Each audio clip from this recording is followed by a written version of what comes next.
Cumprimento a todos com a paz do Senhor Jesus. Com grande alegria, damos início a mais uma escola bíblica dominical da Assembleia de Deus, Ministério do Belém, em Campinas, São Paulo, sob a abençoada liderança do nosso pastor Paulo Freire da Costa. Deixamos também o nosso carinho e respeito ao pastor Isaías Ramos, superintendente-geral da Escola Dominical no Campo Ministerial de Campinas. Nossa gratidão especial ao Pedro pelo suporte técnico de excelência, contribuindo para que esta transmissão chegue até você com qualidade. Eu sou o pastor Eude Martins e tenho a honra de estar ao lado deste inspirador pastor, Eliazar Secom, ministrando as aulas nesta classe online da EBD, alternando domingo sim, domingo não. Aproveito a oportunidade para agradecer ao pastor Eliazar pelas suas felicitações pela passagem do meu aniversário e também pela sua abençoada oração na aula de domingo passado. Nossa saudação a todos os alunos da classe online da EBD e que estão conosco todos os domingos. E plagiando o pastor Eliazar Secom, quero aproveitar para pedir a vocês que façam ali aqueles 3 Cs. Curta, comente e compartilhe. Você pode fazer as 3 coisas ao mesmo tempo. Para curtir é muito fácil, basta você clicar ali no joinha. Isto vai ser muito importante para essa transmissão. Você também pode comentar, diga de onde é que você está nos acompanhando, qual é a sua cidade, e diga aí o que você está achando da lição de hoje. Outra forma de apoiar a escola dominical é compartilhar. Copie o link e coloque na sua rede de contatos pelo WhatsApp, para que outras pessoas possam também acompanhar a aula e você também pode colocar na sua rede social. Vamos orar, agradecendo a Deus por esse domingo e pela oportunidade de juntos estudarmos a palavra de Deus. Antes de orarmos por esta aula e por todos que nos acompanham, te convidamos a escrever seu pedido de oração, pois no final de cada aula, o pastor Eliazar e eu estaremos orando pelos pedidos. Oremos, irmãos. Amado Senhor Deus, nosso Pai celestial, louvamos e engrandecemos o teu nome, que é sobre todo o nome. Graças te damos por estarmos nesta oportunidade, estudando mais uma lição da escola dominical. Estamos, ó Senhor, aqui na tua presença, pedindo a tua bênção. Amém. Queridos irmãos internautas, estamos no 3º trimestre de 2026, utilizando as lições bíblicas da CPAD. O tema deste trimestre é sobre a Igreja dos Gentios, da chamada missionária à consolidação do Evangelho entre os povos. Hoje, 19 de julho, estudaremos a lição de número 3, a graça que alcança todas as nações. Mergulhe conosco nesta lição, abra o seu coração, porque o Espírito Santo deseja nos guiar em toda a verdade, trazendo luz à palavra, fortalecendo a fé e promovendo o nosso crescimento espiritual. A lição deste domingo nos convida a refletir sobre a graça de Deus como o alicerce absoluto da salvação e da unidade da igreja.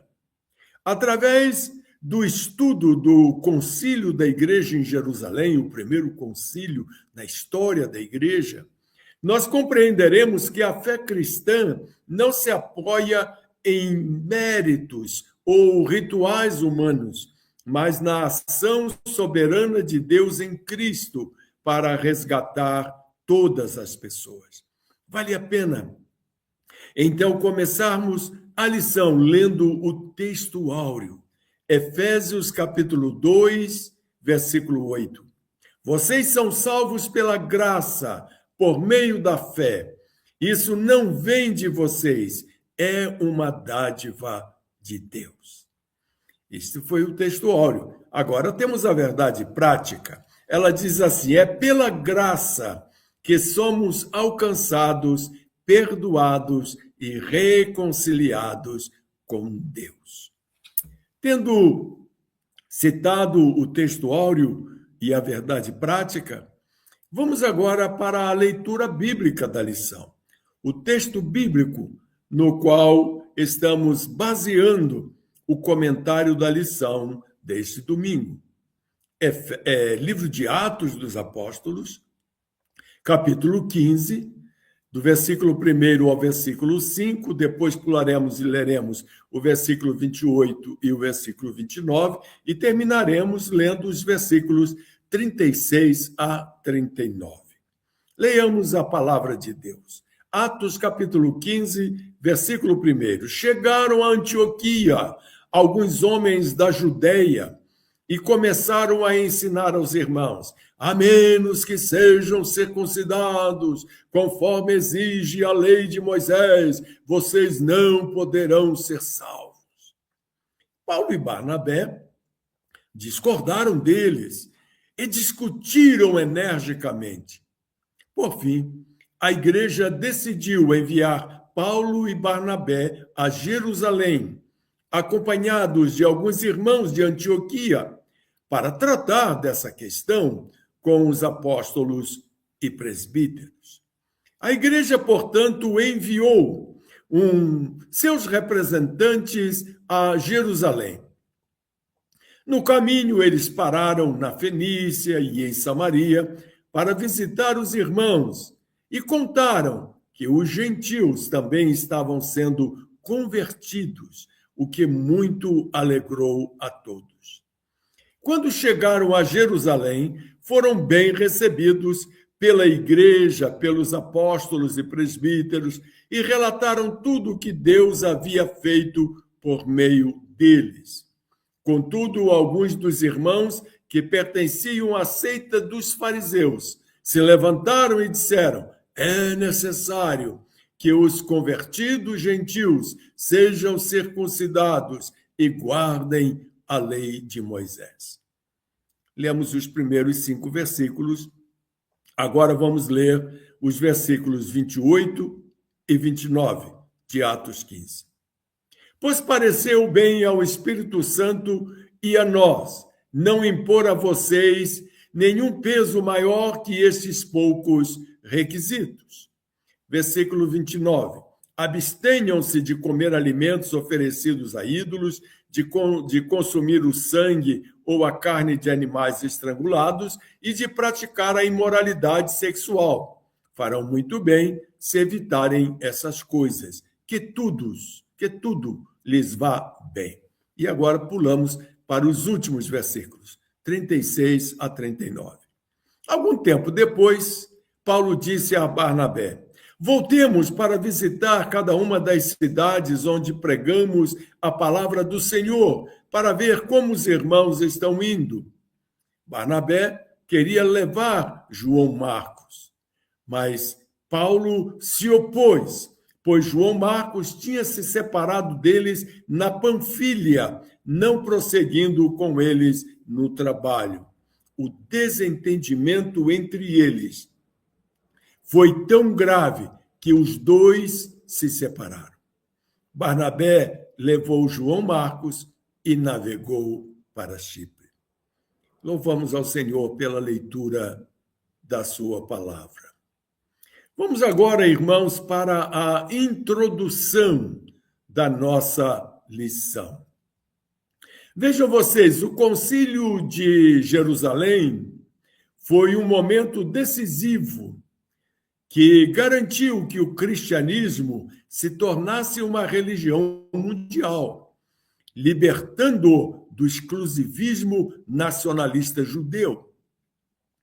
Hoje, irmãos, nos tempos que vivemos, as decisões tomadas sob a égide do Espírito Santo continuam a orientar a igreja a enfrentar crises com humildade e fidelidade bíblica, que comunica as riquezas da graça a todas as nações, até os confins da terra. Como diz Efésios, capítulo 2, versículo 8. O textuário que lemos. Vocês são salvos pela graça, por meio da fé. Isso não vem de vós, é dom de Deus. Feita esta introdução, vamos então agora partir para as 3 partes da nossa lição. Ela está organizada em 3 sessões ou em 3 blocos. Então, nesta parte primeira, parte 1 da lição, o tema é quando a graça preserva a unidade da igreja. Nesta sessão da lição, analisaremos como a igreja primitiva resolveu sua primeira grande crise doutrinária, estabelecendo precedentes que moldam a estrutura das igrejas até os dias de hoje. E então, comecemos analisando o Concílio de Jerusalém. Alguns cristãos oriundos do farisaísmo exigiam que os não-judeus, os cristãos chamados de gentios, se circuncidassem para serem salvos, ameaçando transformar o cristianismo em apenas uma seita judaica. O concílio, realizado entre os anos 48 e 50 de nossa era, reafirmou que a circuncisão não é meio de justificação. Citando o apóstolo Paulo, escrevendo aos irmãos na cidade de Roma, sua carta aos Romanos, capítulo 2, versículo 29, Paulo diz assim: judeu verdadeiro é quem o é no íntimo, e circuncisão verdadeira é a do coração, feita pelo Espírito, e não pela letra da lei, recebendo assim a aprovação de Deus e não das pessoas. Então, esse é um resumão do Concílio de Jerusalém. Neste concílio, se levanta, se destaca o testemunho de Pedro. O apóstolo Pedro, ele relembrou como Deus deu o Espírito Santo aos não-judeus pela fé, purificando seus corações sem fazer distinção de raças. Ele mencionou o encontro que ele teve com Cornélio e toda a sua família e seus empregados, que não era judeu, mas que Deus o alcançou pela salvação. E Pedro levou muitas testemunhas com ele para acompanharem o que o Espírito Santo estava fazendo ali. E no versículo 11 do capítulo 15 de Atos, Pedro conclui o seu testemunho, a sua participação no concílio, dizendo assim: cremos que todos nós, nós e eles, somos salvos da mesma forma, pela graça do Senhor Jesus. Então, o concílio tem o seu prosseguimento. E agora chegou a vez de Paulo e Barnabé darem também o seu testemunho. Os missionários relataram os sinais e prodígios que Deus realizou entre os gentios, confirmando que a porta da fé havia sido aberta por iniciativa divina. Contaram como Elimas ficou cego, como o paralítico andou, enfim, tudo aquilo que aconteceu de maravilhoso na sua viagem missionária. E no versículo 12 de Atos 15, este versículo retrata a reação das pessoas que participavam do concílio, Diz assim o texto sagrado: todos ouviram em silêncio, enquanto Barnabé e Paulo lhes relatavam os sinais e maravilhas que Deus havia realizado por meio deles entre os gentios.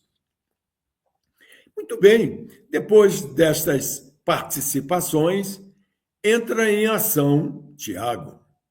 Tiago era o pastor da igreja de Jerusalém e ele era um dos irmãos carnais de Jesus, filho de Maria e José.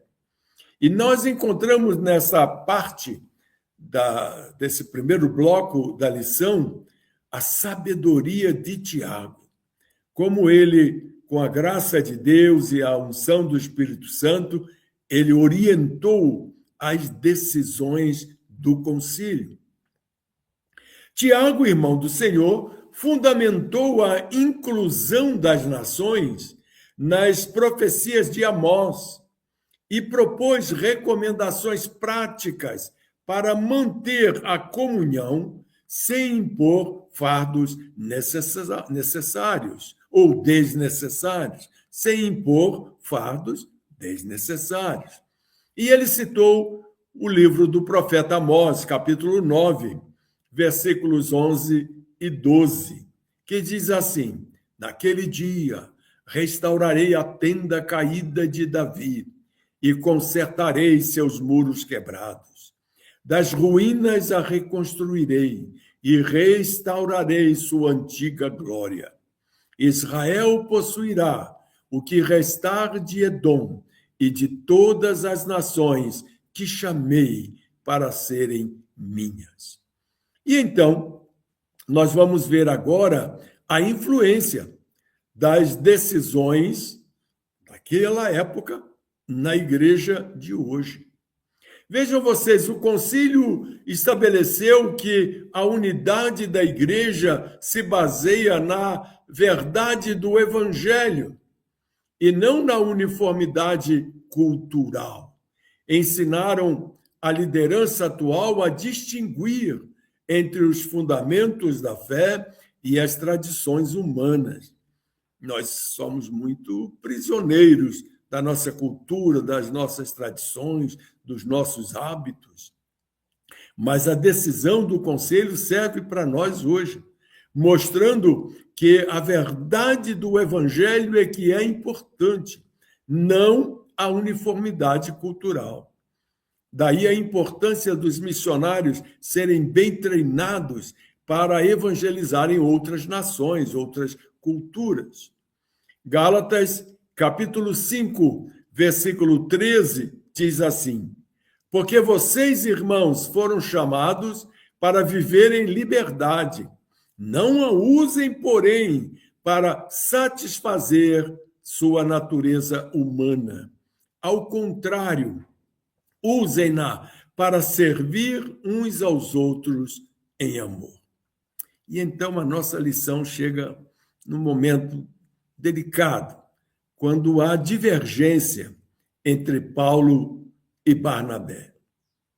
Após o sucesso do concílio da igreja em Jerusalém, surgiu um conflito pessoal sobre João Marcos, o jovem João Marcos. Embora isto tenha causado a separação de Paulo e Barnabé. Barnabé agora parte para Chipre, levando João Marcos com ele, e Paulo segue a próxima viagem missionária, agora acompanhado de Silas. Paulo e Silas.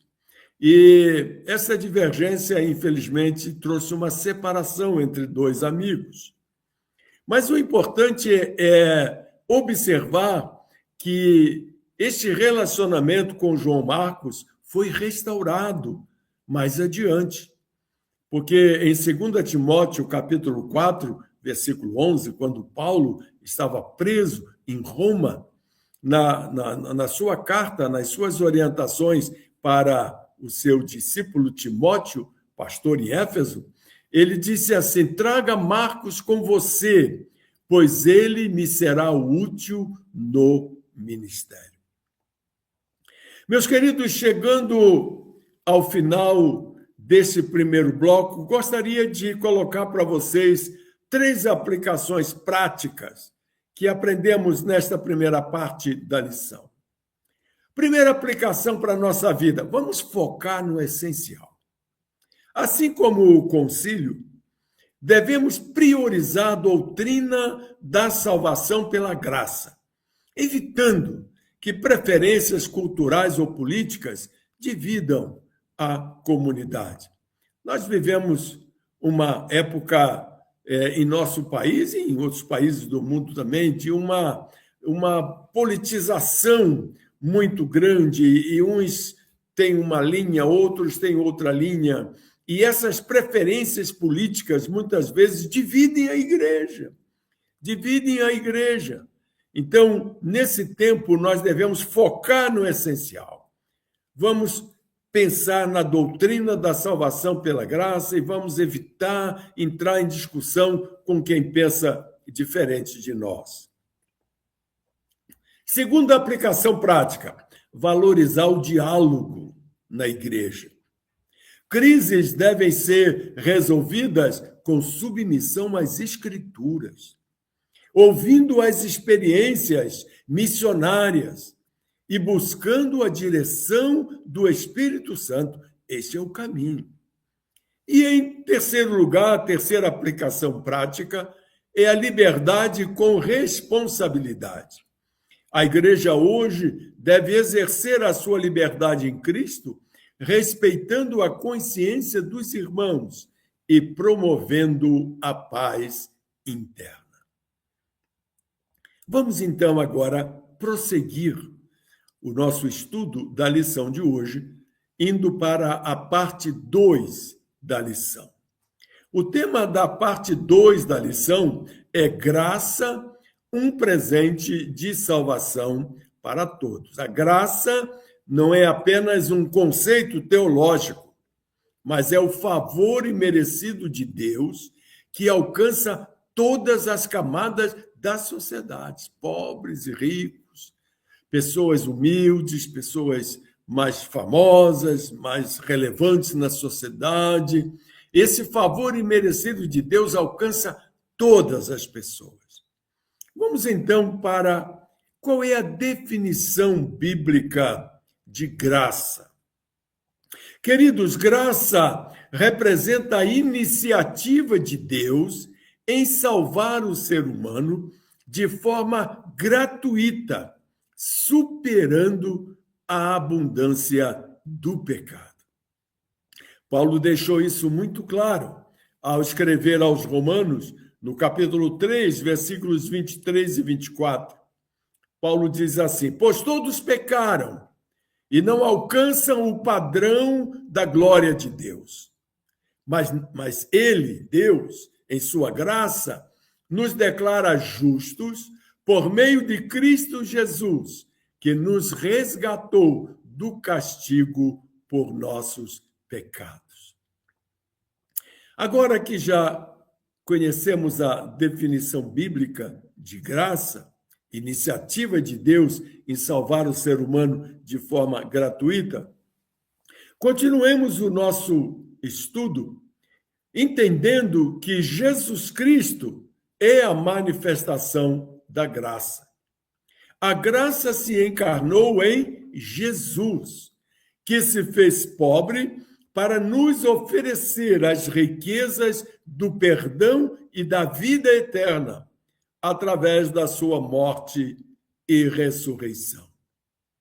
Escrevendo aos irmãos na cidade de Corinto, na sua segunda carta, capítulo 8, versículo 9, Paulo diz assim aos irmãos daquela cidade: vocês conhecem a graça de nosso Senhor Jesus Cristo. Embora fosse rico, por amor a vocês, se fez pobre, para que por meio da pobreza dele, vocês se tornassem ricos. E concluindo esta segunda parte da nossa lição, nós vamos ver agora que a graça é universal. É universal. Não existem barreiras étnicas ou culturais para Deus. O convite é para todo aquele que crê. Pessoas de todas as nações, tribos e línguas. Romanos 10, versículo 13, Paulo afirma: pois todo aquele que invocar o nome do Senhor será salvo. Agora que concluímos o estudo da parte 2, vamos também fazer algumas aplicações práticas para a nossa vida, porque esse é o objetivo da escola dominical: crescermos na graça e no conhecimento. Quais são as 3 aplicações práticas que podemos extrair desta parte 2 da nossa lição? A primeira delas, combater o preconceito. A igreja deve ser um ambiente multirracial e um ambiente acolhedor, refletindo a imparcialidade de Deus, que não faz acepção de pessoas. Eu sei que não é muito fácil convivermos com pessoas diferentes de nós, mas conviver com quem é diferente faz parte da obra transformadora do Evangelho em nossa vida. Então, primeira aplicação prática, combater o preconceito. Naquela época, no início da igreja, o preconceito era contra quem não era judeu ser também um crente, salvo e remido pelo sangue de Jesus. A segunda aplicação prática que podemos extrair deste segundo bloco da lição é que nós devemos viver em gratidão. Compreender a gratuidade da salvação deve gerar uma vida de serviço motivada pelo amor e não pelo medo do castigo ou buscando por nossos próprios méritos sermos alcançados. Vamos viver sempre em gratidão. E a terceira aplicação prática é que o nosso testemunho deve alcançar tanto o Cornélio, a pessoa influente, quanto o necessitado, crendo que o Evangelho é o poder de Deus para todos. Que maravilha, não é, irmãos? Que lição maravilhosa. Quantos princípios podemos extrair para nossas vidas. Vamos prosseguir nosso estudo. A lição ainda não acabou. Nós vamos agora para a parte 3 da lição. A parte 3 da lição fala sobre crescendo na graça e no conhecimento. Nesta parte 3 da lição, um grande aprendizado para a nossa vida cristã é que a mesma graça que justifica é a que santifica e sustenta o crente em sua caminhada diária rumo à maturidade. Ainda não alcançamos a perfeição, estamos a caminho dela. E nessa caminhada para a maturidade, a graça nos sustenta. Ela também nos santifica para que possamos prosseguir vitoriosamente com Jesus. Nesta parte 3, vamos primeiramente responder à seguinte pergunta: como nos aproximar da graça de Deus? Nós temos livre acesso a Deus com confiança, baseados exclusivamente na obra de Cristo e não em nossa própria justiça. Hebreus capítulo 4, versículo 16 diz assim: assim, aproximemo-nos com toda a confiança do trono da graça, onde receberemos misericórdia e encontraremos graça para nos ajudar quando for preciso. Nós somos falhos e de tempos em tempos nós pisamos na bola, nós cometemos os nossos erros.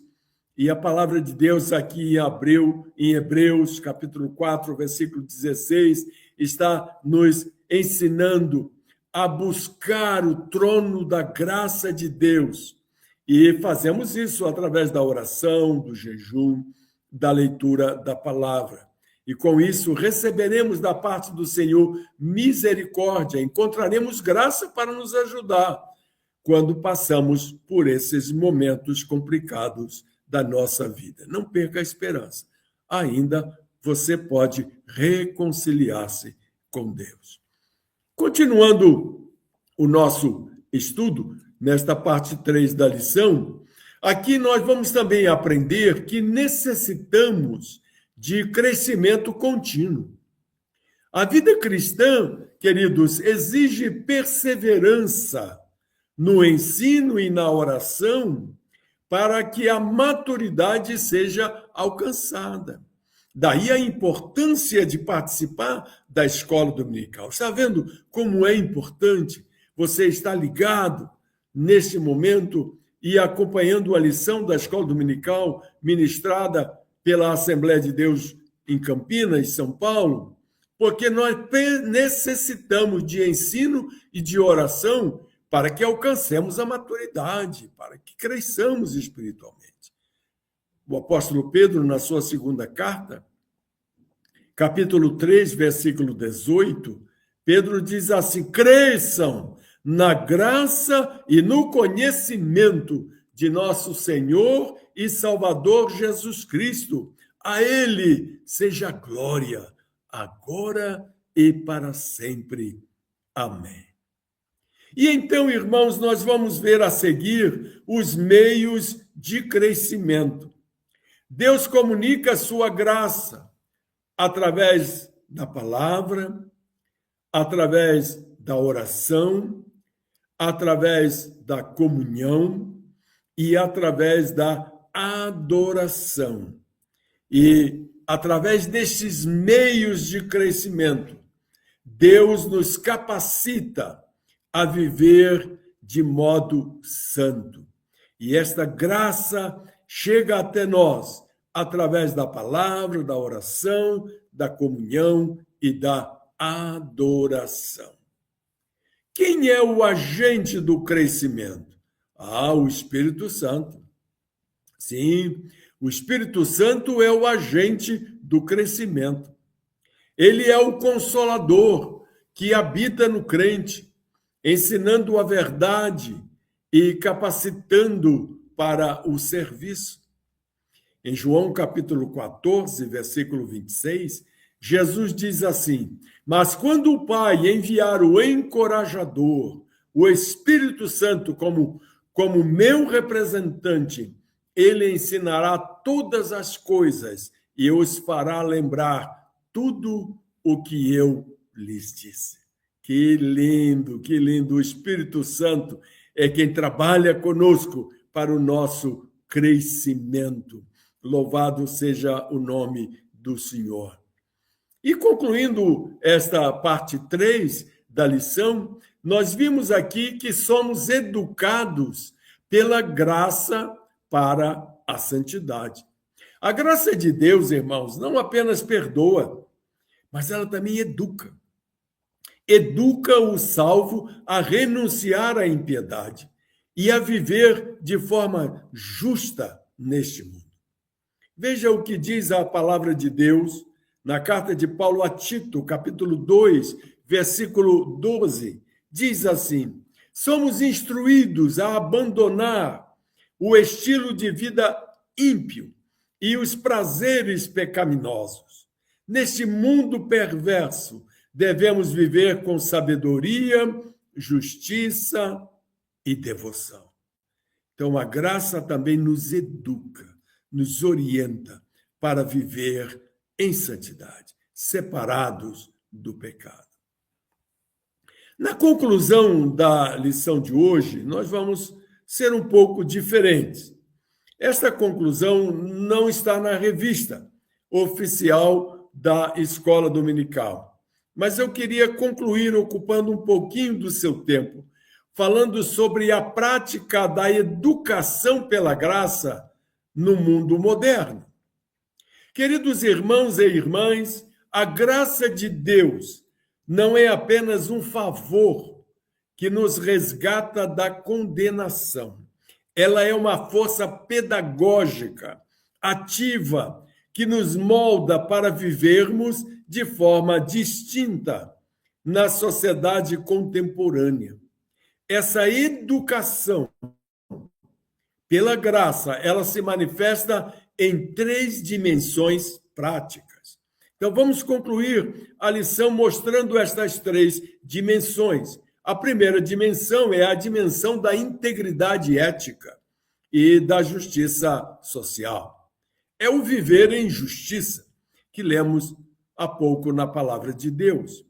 No mundo moderno, onde a corrupção e a busca pelo interesse próprio são comuns, a graça educa o cristão a ser um agente da justiça, um agente que promove as pessoas a viverem justamente. Posso citar alguns exemplos. Exercer a profissão com honestidade absoluta e tratar o próximo. Faz parte dessa primeira dimensão da educação pela graça. Seja o patrão, o empregado, o membro da família ou o necessitado, com dignidade de quem foi comprado pelo sangue de Cristo, nós devemos exercer o nosso relacionamento com as pessoas. A educação pela graça também nos move a compartilhar bens e recursos com aqueles que sofrem privações, transformando a teologia em solidariedade real. A segunda dimensão da educação pela graça é o autodomínio e resistência cultural. É o que a Bíblia chama de viver com sabedoria. Nós vivemos em uma tecnólope, uma cidade onde a tecnologia está presente. E nesta segunda dimensão da educação pela graça, nós percebemos que nesta tecnópolis onde vivemos, ela é marcada pelo consumismo, pelo imediatismo e um apelo constante às paixões. A graça atua como um freio moral e uma bússola de prioridades. Como exemplo, nós devemos cultivar o domínio próprio e o autocontrole. Esse autodomínio e esta resistência é o que a Bíblia chama de viver com sabedoria. Então, precisamos cultivar o domínio próprio, o controle, o autocontrole, diante do que está diante de nós, diante das seduções modernas. O que nos seduz hoje? Por exemplo, o uso desenfreado das redes sociais. Tem pessoas que estão 24 horas conectados nas redes sociais. Podemos usar as redes sociais, mas não devemos fazer esse uso desenfreado. Uma outra sedução moderna é a pornografia, que tristemente tem alcançado muitos lares cristãos e até destruído muitos casamentos. Vamos fugir da pornografia, vamos ter domínio próprio, vamos ter autocontrole. Uma outra sedução moderna é a ganância financeira. O desejo de ganhar dinheiro mais e mais e mais e mais. E em função dessa ganância, as pessoas acabam esquecendo-se de Deus. Já não vem mais à escola dominical, não frequenta mais os cultos, porque está focado no dinheiro, no dinheiro, no dinheiro. Então, irmãos, nós devemos cultivar o domínio próprio e o autocontrole, porque ser um cristão significa renunciar ao que é lícito, mas não convém. Muitas coisas nos são lícitas, não são pecado, não são proibidas, mas não convém. E nós devemos focar na coroa da vida eterna, em vez do prazer momentâneo. E então nós chegamos na terceira dimensão da educação pela graça, que é a espiritualidade. Nós precisamos ter uma mente renovada, renovação da mente. É o que a Bíblia chama de viver com devoção. A educação pela graça exige que o cristão não seja um analfabeto espiritual, satisfeito com conhecimentos superficiais. Não. Exemplo, manter uma orientação habitual de todo ser para Deus. Todo o nosso ser deve estar voltado para Deus, buscando diariamente na palavra e na oração.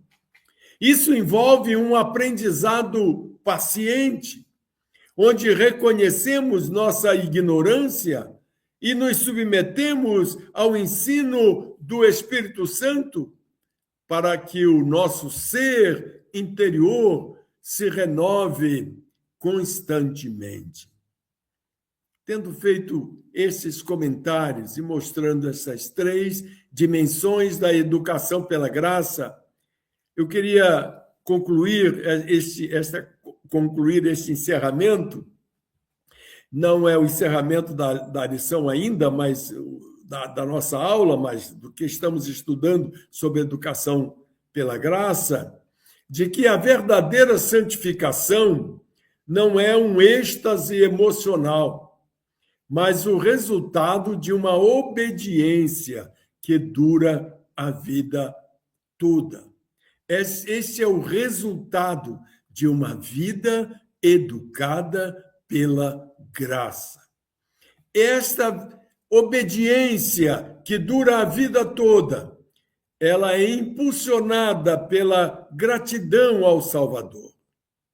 Queridos irmãos, quando a igreja pratica essa educação, ela deixa de ser uma instituição estática para se tornar uma fortaleza de Deus, um canal de bênçãos, provando ao mundo que a graça de Deus é suficiente para transformar o caráter humano, mesmo nas crises mais profundas do século XXI. Acabou. Esta foi mais uma aula da Escola Bíblica Dominical, patrocinada pela Assembleia de Deus, Ministério do Belém, em Campinas, São Paulo, sob a liderança do dinâmico pastor Paulo Freire da Costa. Que alegria termos compartilhado esse momento de aprendizado sobre a soberania e a amplitude do amor de Deus, através da lição A Graça que Alcança Todas as Nações. Compreendemos, na lição de hoje, que a nossa salvação, alicerçada exclusivamente na graça de Cristo, nos liberta de qualquer mérito humano ou exclusivismo. E também que essa mesma graça que nos justifica, ela atua pedagogicamente em nossa vida, instruindo-nos a viver com integridade, sabedoria e devoção. Muito obrigado pela sua maravilhosa audiência. Obrigado a você que interagiu nos comentários, que compartilhou o link no grupo da família. Continue firme, alimentando-se da palavra e orando sem cessar. Por falar em orar, vamos orar. É a oração final da nossa lição.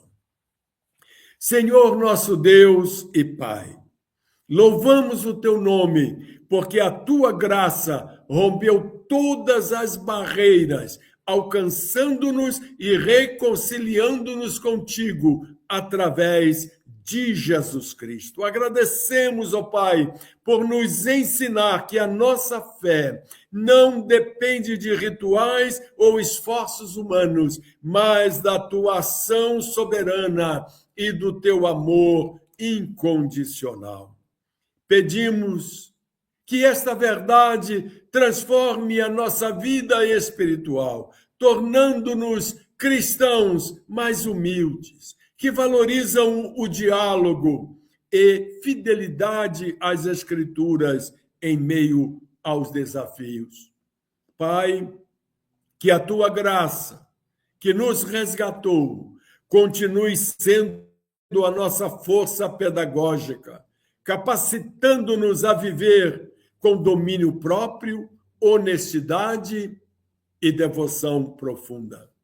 Ajuda-nos a sermos canais de tua bênção e justiça, onde quer que estejamos, anunciando a salvação com a mesma coragem que os apóstolos demonstraram. Que o Espírito Santo nos conduza diariamente rumo à maturidade, na certeza de que o teu trono de graça está sempre aberto para nos socorrer. Amado Pai Celestial, oramos pela saúde da irmã Liselene Rodrigues. Cuida dos seus filhos, netos e toda a família. Oramos, Senhor, pela vida espiritual da irmã Ana Lúcia, pela salvação de sua família e pelo seu pai, escravizado pelo alcoolismo. Liberta-o, Senhor, deste vício. Oramos pela saúde de Zelita Alves, conforme pedido da irmã Daniela. Oramos pela saúde do presbítero Anivaldo e que ele possa fazer a cirurgia de hérnia com segurança. Oramos pela irmã Maria Aguiar e sua família. Oramos pelo pai da irmã Rose Marinho, que está internado com complicações por infecção.